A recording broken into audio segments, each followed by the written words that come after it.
Back to my channel. नाज़रीन, इससे पहले वाली वीडियो में मैंने आपको इबारत ख्वानी पढ़ा दिया था कि इसकी क्या मीनिंग होती है और उसकी किस्में आपको बताई थी कि इसकी किस्में कितनी होती हैं। 2 ही किस्में होती हैं, बुलंद ख्वानी और खामोश ख्वानी।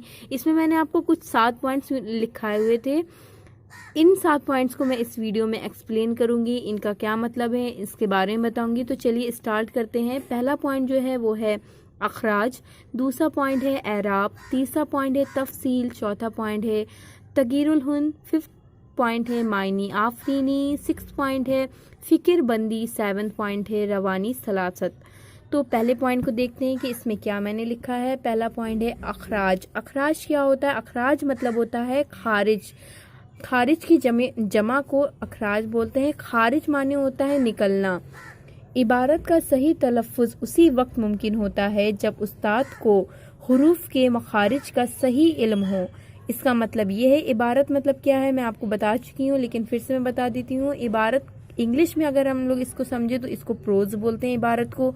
हिंदी में अगर समझें तो इसको गद बोलते हैं और उर्दू में इबारत बोलते हैं।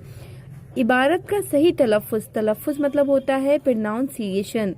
उसी वक्त मुमकिन है, मतलब उसी वक्त मुमकिन होता है जब उस्ताद मतलब होता है टीचर को हुरूफ की मखारिज, हुरूफ मतलब होती है हर्फ की जमा।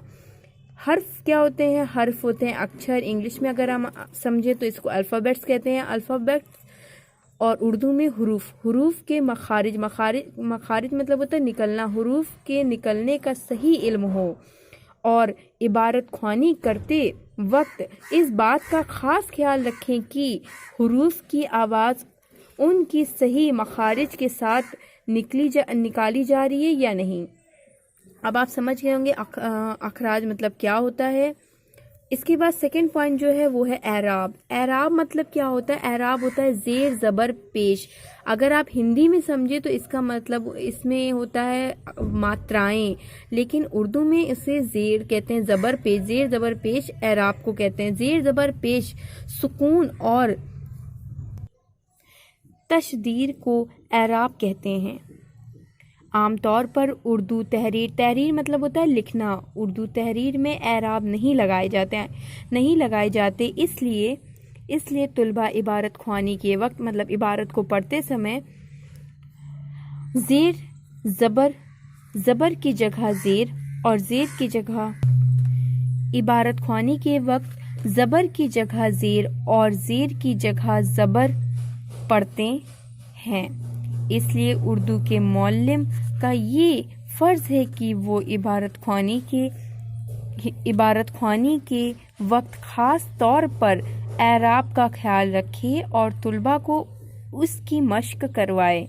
अगर सबक में कुछ मुश्किल आवाज़ आए तो उन अल्फाजों की मश्क जमात में ही करवाएं। मतलब जमात समझ रहे हैं? जमात मतलब होता है क्लासरूम में ही उसकी आप मश्क कराएं, उसकी प्रैक्टिस करवाएं तो सबसे बेहतर होगा। तफसील। आमतौर पर तुलबा एक ही सांस में पूरा सबक पढ़ने की कोशिश करते हैं या फिर बहुत आहिस्ता या रुक कर पढ़ते हैं। तफसील मतलब क्या होता है? तफसील मतलब ही होता है किसी चीज़ को एक्सप्लेन करना, तफसील से बताना या वर्णन करना। हिंदी में बता रही हूँ वर्णन करना, इंग्लिश में एक्सप्लेन करना, उर्दू में तफसील करना। मैं हर वर्ड को कोशिश करती हूँ कि हिंदी इंग्लिश सब में आपको समझा दूँ ताकि आपको समझने में दिक्कत ना आए। दोनों सूरतें तफसील की करती हैं। तफसील का मतलब ये है कि हर लफ्ज़ के अरकान को वाज़े तौर पर अदा किया जाए। पढ़ने की रफ्तार ना तेज़ हो और ना ही आहिस्ता, बल्कि एतदाल पर हो। चौथा पॉइंट है तगीरुल हुन। इसका मतलब होता है जब भी इबारत को हम लोग पढ़ते हैं तो कुछ वर्ड्स को हम लोग चढ़ा के पढ़ते हैं और कुछ वर्ड्स को हम लोग धीरे वॉइस में पढ़ते हैं, जिसे बोलते हैं उतार चढ़ाव। तो जब इबारत ख्वानी पढ़ते हैं तो जो उतार चढ़ाव आते हैं पढ़ते समय तो उसी को तगीरुल हुन कहते हैं। तो यही बात मैंने पहले पॉइंट में लिखी है। तो दूसरे पॉइंट देखते हैं। इसमें मैंने लिखा है अदबी ज़बान में आवाज़ के चढ़ाव को, ताकीद और उतार को تخفیف کہا جاتا ہے۔ عبارت میں بعض مقامات ایسے ہوتے ہیں جبکہ آواز پر زور دینا پڑتا ہے، ایسے وقت میں تاکید سے کام لینا چاہیے، اور بعض اوقات عبارت میں ایسی ضرورت پیش آتی ہے کہ آواز دھیمی کی جائے، ایسے وقت میں ضروری ہے کہ تخفیف سے کام لیا جائے۔ تو یہ آپ سمجھ گئے اس کا کیا مطلب ہے۔ اتار چڑھاؤ مین آپ یاد رکھیے کہ عبارت خوانی میں پڑھتے سمے اتار چڑھاؤ جو آتے ہیں اسی کو ہم لوگ تغیر الہن کہتے ہیں۔ اس سے پہلے جو ہم نے تھا وہ تھا وورن، جسے ہم لوگ تفصیل بولتے تھے۔ تو اب یہ 4 پوائنٹ میں نے ایکسپلین کر دیے۔ جو 5th پوائنٹ ہے وہ ہے معنی آفرینی۔ عبارت خوانی ایسی مؤثر ہونی چاہیے، مطلب ایسی دمدار ہونی چاہیے، اثردار ہونی چاہیے کہ عبارت خوانی کے ساتھ ساتھ بڑی حدت عبارت کا مفہوم مطلب ہوتا ہے اس کی عبارت پڑھنے کا کیا مطلب کیا ہے، تو مفہوم بھی ذہن نشین ہو جائے۔ یہ وصف عبارت خوانی کا سب سے بہتر اور بڑا وصف سمجھا جاتا ہے۔